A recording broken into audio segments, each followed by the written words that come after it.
You know that feeling, right? The thought of public speaking makes your palms sweat, your heart starts racing. Well, you are definitely not alone. But what if you could actually team that fear? So in this explainer, we're going to break down the science behind that anxiety and give you a powerful toolkit to manage it, all based on the work of cognitive behavioral therapy specialist Veronica Walsh. Let's kick things off with a classic line from Jerry Seinfeld. He famously pointed out that for most people, public speaking is their number one fear, death is number two. And as he says, this means if you go to a funeral, you're better off in the casket than doing the eulogy. And you know, it's hilarious because it feels so true, doesn't it? And Seinfeld's joke is actually not that far from the truth. When you look at the research, this isn't some rare problem, it is the single most common social phobia out there. It doesn't matter if it's a huge presentation, a team meeting, or a wedding speech, that feeling of dread is a really common human experience. So what is actually going on inside our heads when that panic starts to set in? Well, it all comes down to a simple case of mistaken identity. Your brain is basically sounding a false alarm. Okay, so the whole thing kicks off with what experts call an irrational perception. What this means is your brain's ancient survival software, the part that's supposed to protect you, totally misfires. It sees an audience and a microphone and reacts like it's a saber-toothed tiger, flagging it as a life or death threat and triggering that classic fight or flight response. And this brings us to a really crucial idea from Veronica Walsh.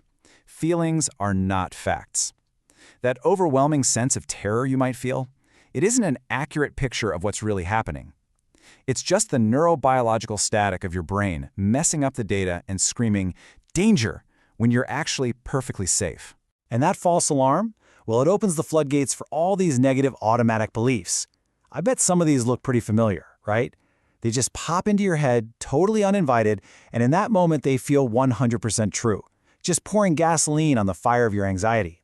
And of course, those thoughts have very real, very physical consequences. As your brain is screaming, "Danger!" it just floods your body with adrenaline. The shaky voice, the sweating, the dry mouth. Listen, these are not signs that you're failing. They're the totally predictable biological symptoms of a body getting ready for a fight that is only happening inside your head. So, if our brain's ancient wiring is the problem, is there any way to reprogram it? Well, the good news is, the answer is a huge yes. And the way we do it is with a really powerful psychological tool. And that tool is cognitive behavioral therapy, or CBT. You could honestly think of it like a user manual for your brain. It doesn't just put a band-aid on the symptoms, it actually teaches you the science of why you feel the way you do, which gives you the power to change your response by changing how you see the situation in the first place. See, what CBT shows us is that our anxiety isn't random. It follows this really clear, predictable loop. It all starts with your thoughts and beliefs about the situation.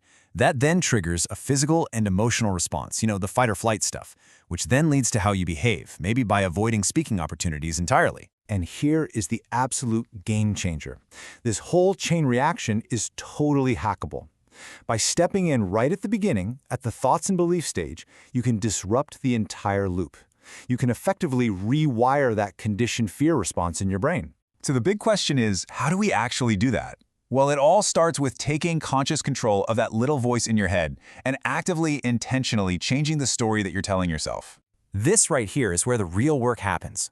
You practice catching that dramatic, negative thought, and you systematically replace it with healthier, more rational self-talk. So instead of "I can't cope," you train yourself to think, "I can cope." Instead of "I'm going to make a total fool of myself," it's "I'm a human being, I'll do my best." Now, this isn't about just being blindly optimistic. It's about being balanced and realistic. Here's another really powerful trick. What if you weren't the star of the show at all? Try this reframe. Stop seeing yourself as a performer who's being judged and start seeing yourself as just a messenger. The focus isn't on you, it's on the information you're sharing. That simple shift can instantly lower the stakes and take a huge amount of pressure off. Okay, but what about those physical symptoms? To tackle those directly, CBT gives us a super simple but incredibly profound tool.